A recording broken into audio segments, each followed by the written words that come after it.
Oke, berikut ini kita akan mengkonfigurasi mikrotik.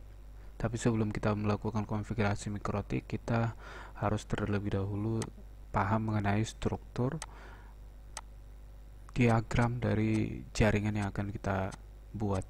Nah, berikut ini sedikit penjelasan mengenai jaringan yang kita buat, mulai dari internet, modem, dan juga mikrotik. Nah, perhatikan gambar berikut. Nah, di sini kita lihat urutan dari perangkat yang akan kita pasang nanti.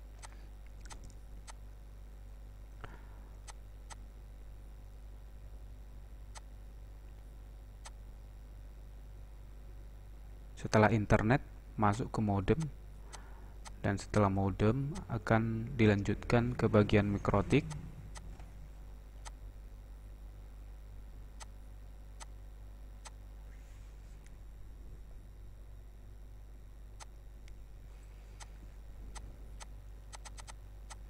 Ya, ini adalah internet.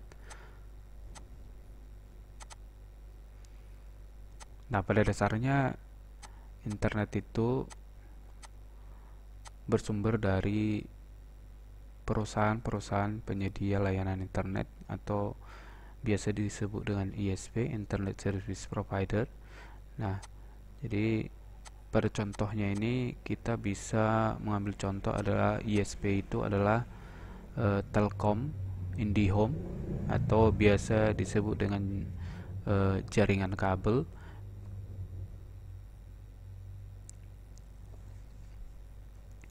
Sebetulnya masih banyak penyedia layanan jaringan selain IndiHome, tapi yang paling umum digunakan orang adalah IndiHome. Nah, berikut diagram selanjutnya setelah modem masuk ke bagian mikrotik. Nah, bagian mikrotik ini yang akan dimasuki oleh jaringan internet adalah Ethernet 1, yaitu port 1. Dan setelah masuk ke port 1, sebagai keluaran ke perangkat selanjutnya adalah port Ethernet 1, Ethernet 2, 3, 4, dan 5. Karena yang kita gunakan ini menggunakan mikrotik dengan 5 port Ethernet. Nah, yang bisa kita hubungkan dengan port-port 2, 3, 4, dan 5, komputer, access point, hub, laptop, dan lain sebagainya.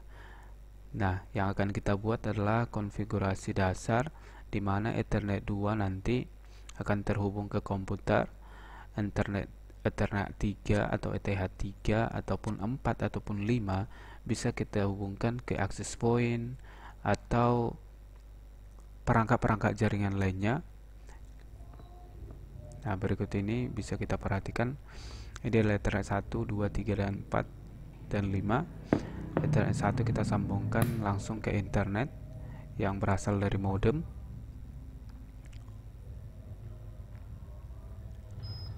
Nah, karena ini adalah langkah konfigurasi, maka Ethernet 2 kita sambungkan ke komputer.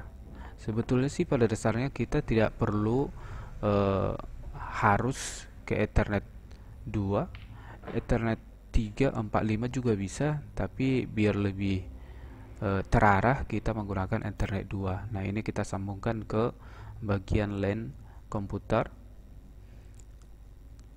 di mana router ini akan kita konfigurasi. Nah, sebelum mengkonfigurasi mikrotiknya, kita harus download dulu Winbox, di mana Winbox ini kita gunakan sebagai aplikasi ya, sebagai aplikasi untuk mengkonfigurasi mikrotik. Nah, di sini saya ambil dari website saya sendiri.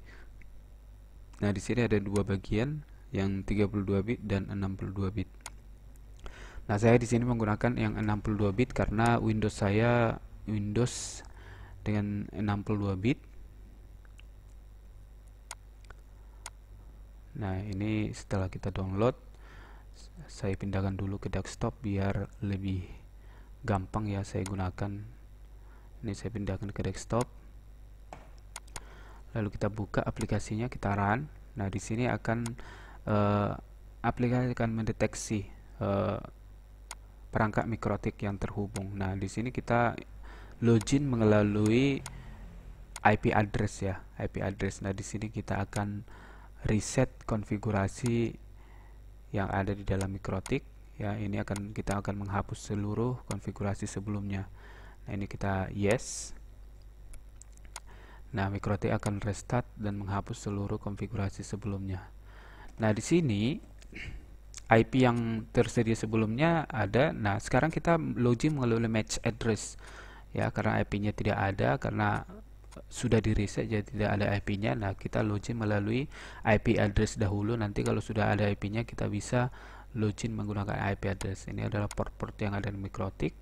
Nah, sekarang pertama kita konfigurasi dulu DHCP client ya. DHCP client ini akan secara otomatis menyamakan IP dengan modem. Nah, ini kita pilih Ethernet 1 karena Ethernet 1 ya sebagai input internet seperti diagram blok tadi. Nah, ini secara otomatis dideteksi ya, akan masuk di bagian IP address. Nah, ini akan kita konfigurasi IP addressnya di ETH 2, 3, dan 45. Nah, di sini kita akan memasukkan IP address dengan segmen yang berbeda ya. Segmen yang berbeda berarti jaringan yang berbeda. Jadi kita buat di IP kelas A, B, C ya. Jadi di sini saya buat Ethernet 2 itu kelas A, Ethernet 3 kelas B. Jadi kamu di sini kalau kita mengkonfigurasi IP address di sini untuk segmen setiap portnya, kita jangan lupa menggunakan slash ya. Slash 8 untuk IP kelas A, 16 IP kelas B, 24 IP kelas C ya. Itu menandakan kelasnya ya.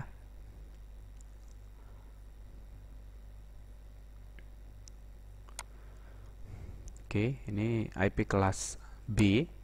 Nah, untuk port ETH4 saya akan menggunakan IP kelas C.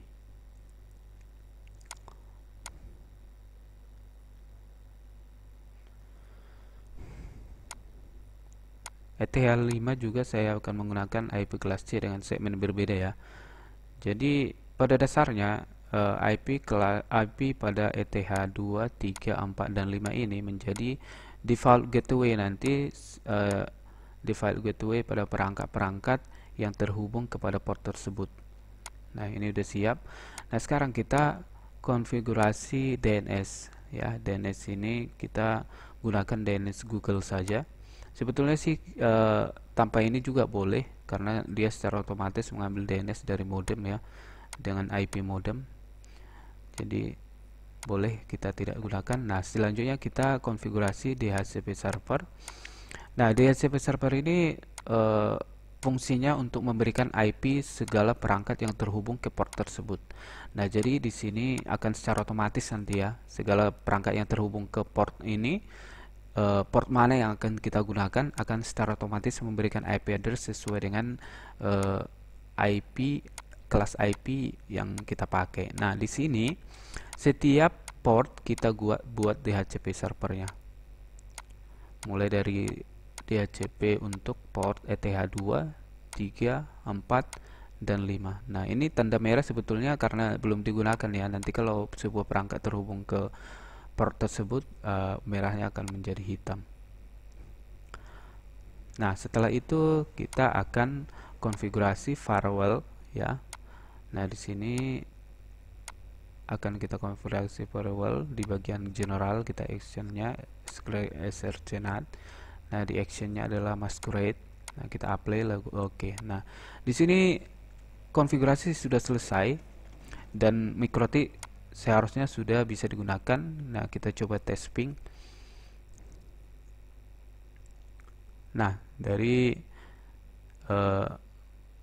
data yang kita peroleh ini kita sudah berhasil.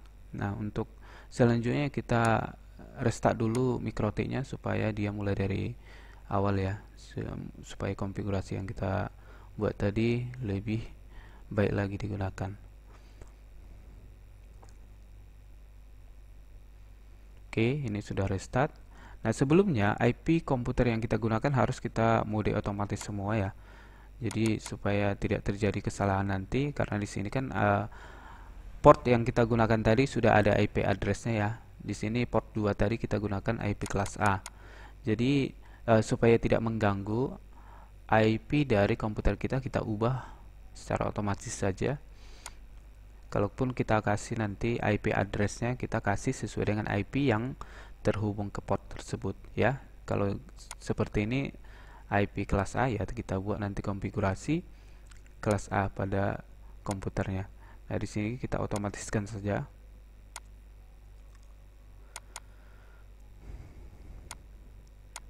Oke, ini kita otomatiskan. Oke. Nah, setelah kita otomatiskan, kita tes ya, tes speed dulu. Nah, di sini mikrotik sudah berjalan dengan baik. Nah, demikian konfigurasi dasar pada mikrotik ya, konfigurasi dasar yang harus kamu lakukan sebelum menggunakan mikrotik ke tahap selanjutnya.